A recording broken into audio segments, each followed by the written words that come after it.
everybody. So nice to have you joining me for our yin practice together today. So go ahead and grab whatever kind of pillows, maybe blocks or books if you've got them, a whole assortment of props so that you can help support yourself in your practice. Definitely a couple pillows, maybe big old bed pillows or cushions would be good. We're going to start in a reclined butterfly position, soles of the feet together, knees open wide. But you might also want to use a couple of blocks or books or pillows underneath the upper body. So either one, but something for you to recline down onto. If you're using blocks or books, you want one underneath your upper back, so maybe a cushion for that one, and one underneath the back of the head. So find your way into a reclined position. Hips are grounded either way. Now, as you set this up, if you have sensitivity in the knees, you can use some extra props. So soles of the feet together, knees open wide, and you can put something underneath the outer seams of the thighs or the knees so the knees aren't being kind of pulled too far. And then, as you make your way down, you could just lay flat for sure, or you could place a pillow or a block or a book underneath your upper back and one underneath the back of the head. Then you choose position of the arms. Overhead might feel really lovely and open, out wide, but that's only if it feels okay on your chest and shoulders.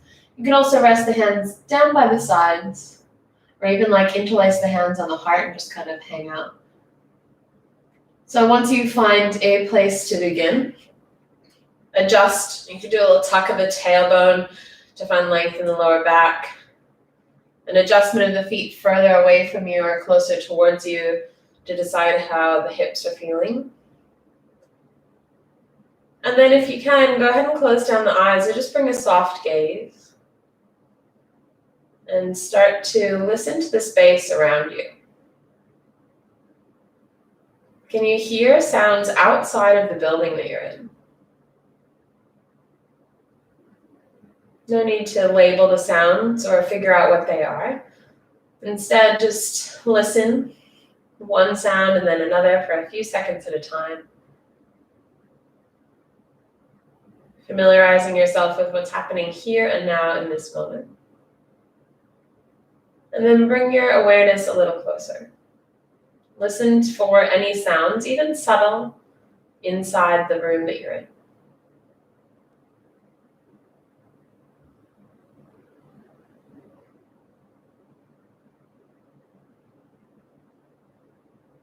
And then bring your awareness closer and start to tune into the sound of your breath.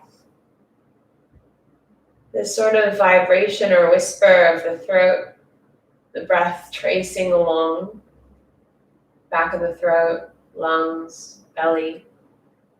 You can hear it just whispering there in the throat space.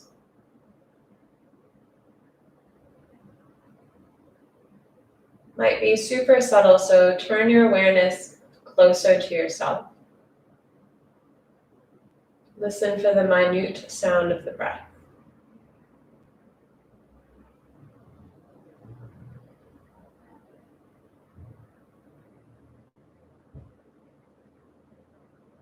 And then don't feel any need to change or edit the breath. Just let it keep going, its own rhythm, its own pace and timing. And just keep tuning in to the breath. Not just the whispering sound, but also the feeling experience of the breath. You might notice that as the breath comes in through the nostrils and then goes out through the nostrils, there's a slight change in temperature. A little cooler perhaps on the inhale, a little warmer on the exhale.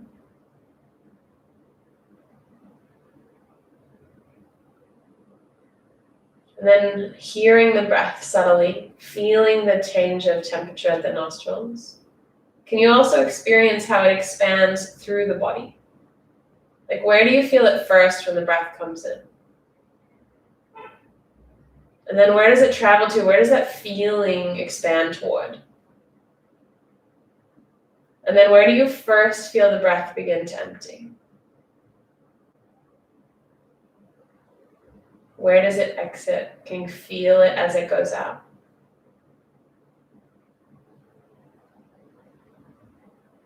Getting really intimate with the intricacies, the details of breathing, so that you're focusing just on the breath. Our mind has a great capacity for focus, so use it to tune into the breath.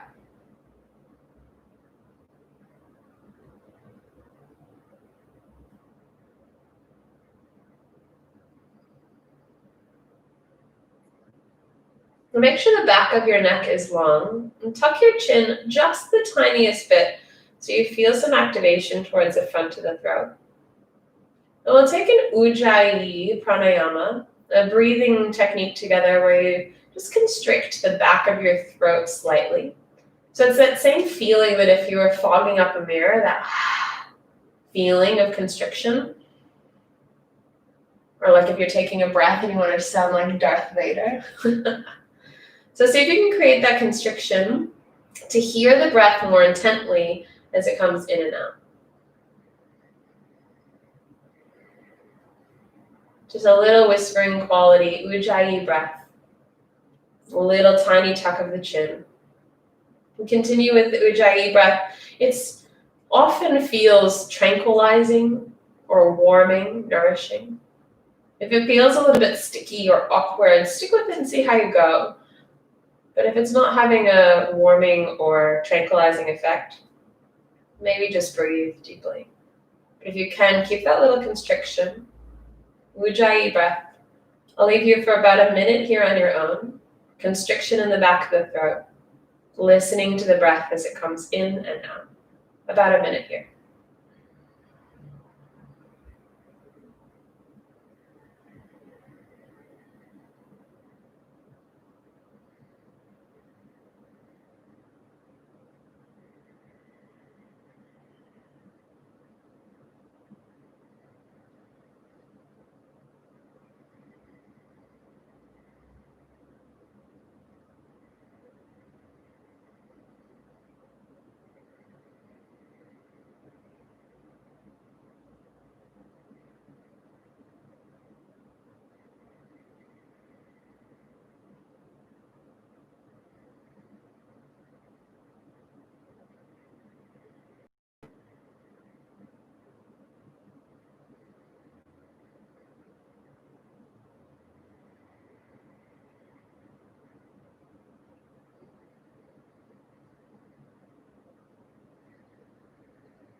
One more round. And then release the constriction in the back of the throat. Just take a few deep cleansing breaths. You might even exhale through the mouth.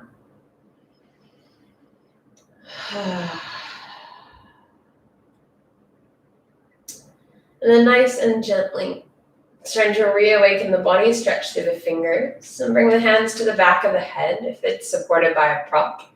Tuck your chin to your chest, elbows inward, and then press your hands down to your sides to come up and off whatever kind of props you've got.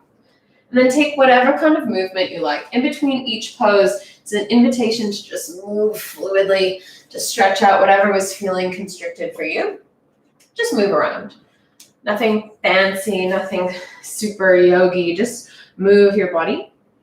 And eventually let that movement bring you towards a hands and knees tabletop position where you continue there to move a little fluidly, like a cat-cow or something similar to that.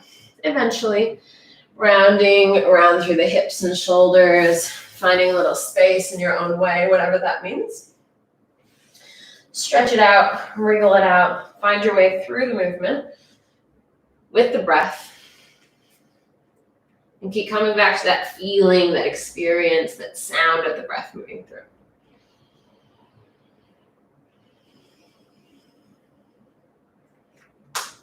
Lovely. As you're ready, our next pose is either going to be pigeon, double pigeon, or reclined figure four. So sleeping swan, square pose, or a reclined pigeon-y kind of pose. If you're coming to pigeon, tuck your toes, lift your hips. Down dog just as transition. To bring your right shin forward, right foot flexed. Knee goes out to the right as the left leg stretches back behind you. Now for very most of us, especially in the yin practice, it's going to be essential to put a block underneath your right hip or a pillow or a book or something. You want to feel like that hip can be lifted so that left and right hip are relatively in line. And I like to keep a generous flex in my right foot, even in the yin practice. Helps to protect the knee as it's in kind of a compromised position here, putting weight down on it while it's kind of flexed out to the side there. Now you can come forward, sleeping swan. If you prefer, you could take similar shape down on your back, recline figure four. So as you recline, the right ankle comes across the chest. It's like the same position, like that's pigeon, upside down, but you use the left knee and the right ankle for a little support. Same, tight right ankle for little activation around the knee. You can hold the legs. You just relax. Or if double pigeon's your jam, doesn't matter which leg you do first, really. So one shin's on the bottom, other shin comes up and over. And then try to get the legs, shins parallel to the top of the mat. Well, if you're in pigeon, you're already in it, hey? So find your position that suits. And if you're coming to this double pigeon with the shins parallel, bottom heel could draw back a little to give you some more space. But do try to keep the ankle free, foot over past the knee. You can sit up, maybe on a pillow to elevate the hips a little to find space. You can hinge forward, or you can just stay upright. You choose. And then see if you can find that sense of calm, focus in the breath. Our mind is very useful. It's always trying to find something to help us either stay protected or safe, or, it's supposed to figure things out so we can move through life with a little bit more ease. But that constant trying to figure things out makes us feel like we're not really at ease. So to find that sense of focus on the breath brings your awareness, your attention to something very present. And as you tune into your breath, super focused on how it feels, it can settle you into a sense of calm. You might even take a little bit longer with the inhale, like an invitation for it to be more spacious.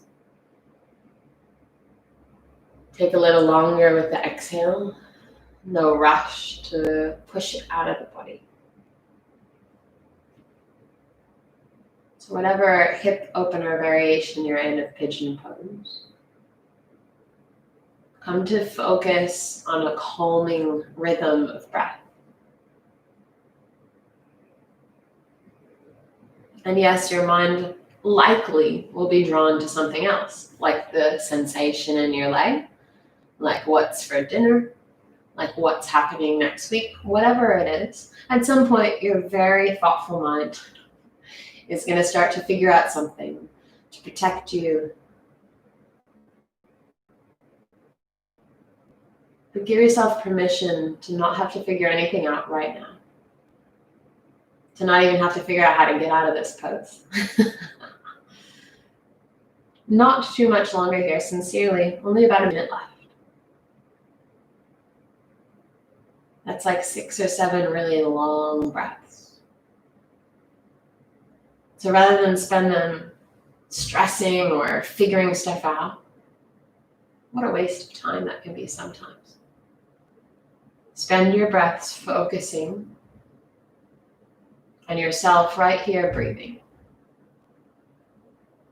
Let the calming rhythm of the breath offer you a little bit more space and ease through the mind.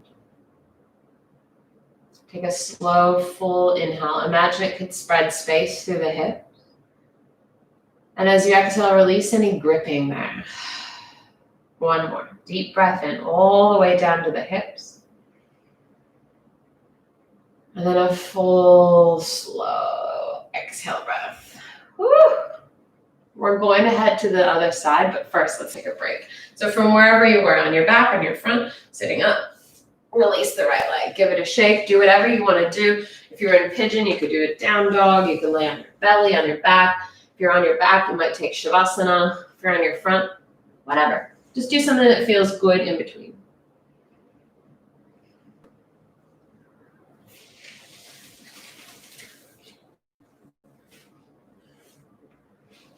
Take just a breath or two in stillness when you can.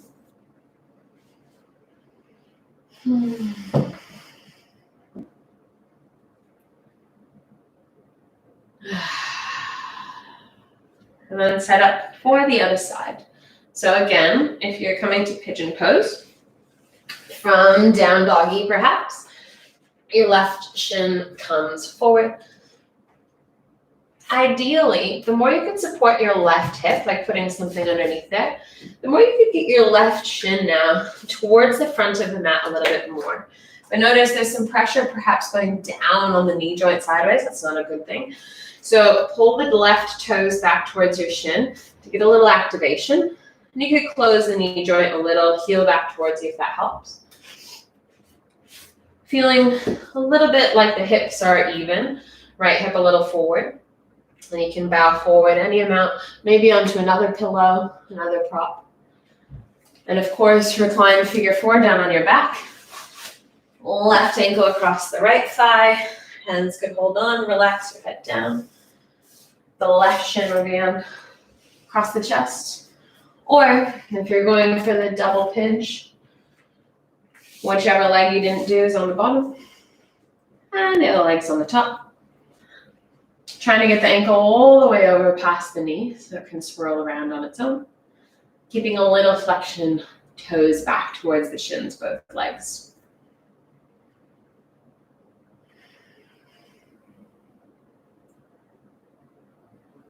Notice, just for a minute, what's your mind thinking about?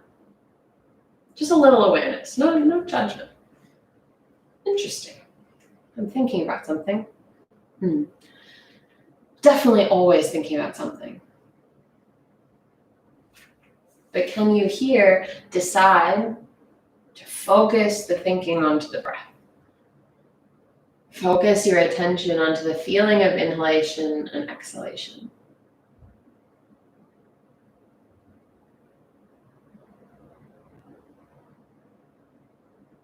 Focus on deep, slow rounds of breath rippling through the body.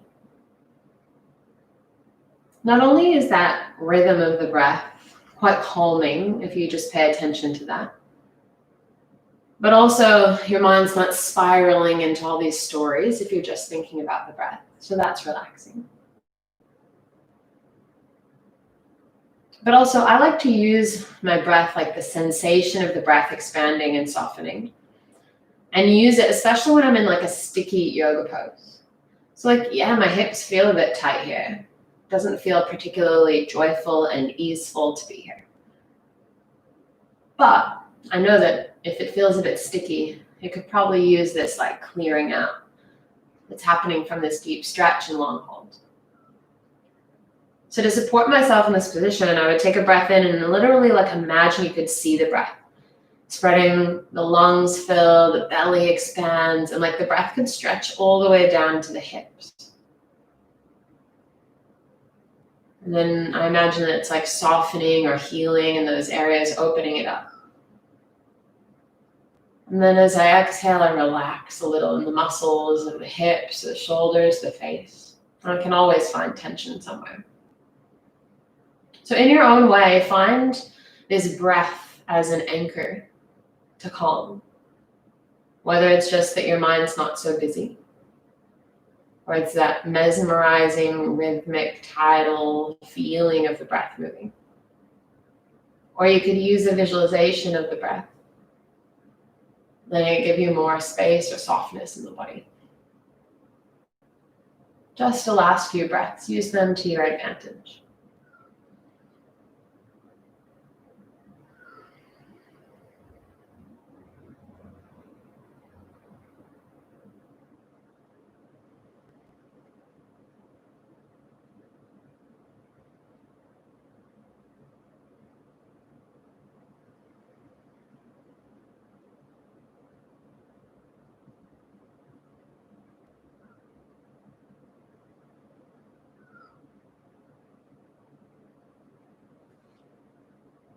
Take one more slow breath.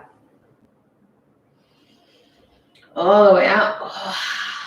And then gently exit your shape wherever you are, move around. Eventually we're gonna lay down onto our backs. So if you're already there, cool, we'll stay. If you're not already there, move as much as you wanna move. Stretch around in a way that feels good for you. And then when you're ready, eventually, slowly and gently, make your way down onto your back. With this reclined position, it might be useful to keep the knees bent. You could even drop the knees a little inward together, rest your hands on your body. Take just a few breaths to recenter and to soften, to rest.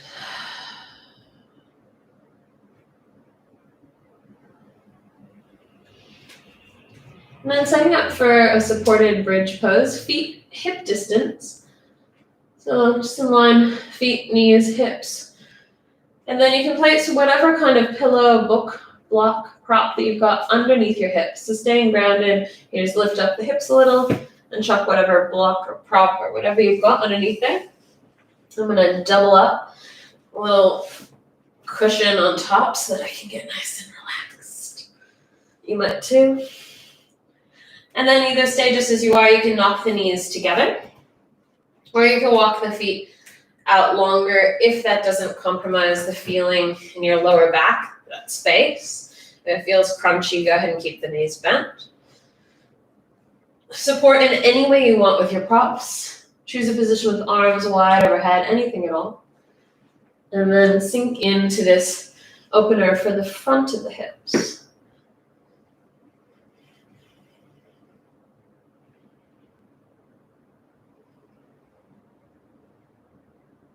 Just follow your breath. Notice all the intricacies. And when your mind gets distracted, no worries. Just thinking. Choose the calming focus of just the breath.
Take just another few breaths.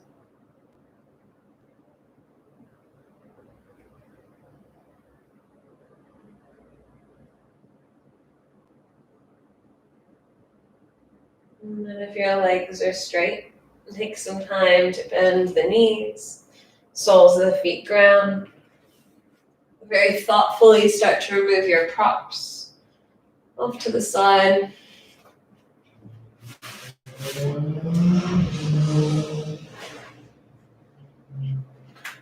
Take any final movements that you need before we rest in shavasana. You can squeeze the knees, rock around a little bit. And then when you're ready, extend the legs, arms just down by the sides, shavasana. If you'd like to support backs of the knees with pillows or blocks, go for it. And then just settle yourself in for a little bit of ease. No need to even pay attention to the breath anymore. After all this practice of focusing on your breath, just let yourself rest. Just about 2 or 3 minutes to stay. Let these very important moments of integration happen, where the body and mind absorb those moments of ease,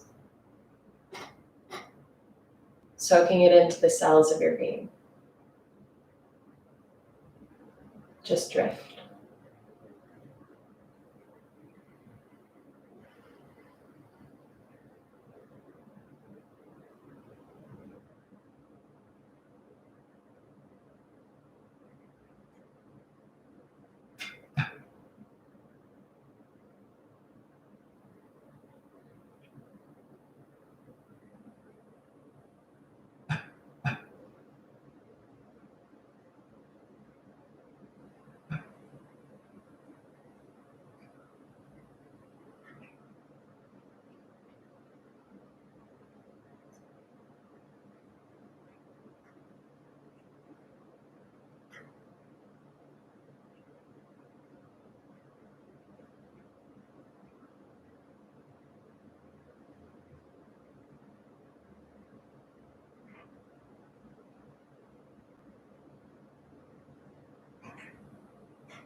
Stay another few moments in this place of rest and calm. And one more time, just notice the feeling and the sound of your breath. That little whisper down the back of the throat. Your breath always with you.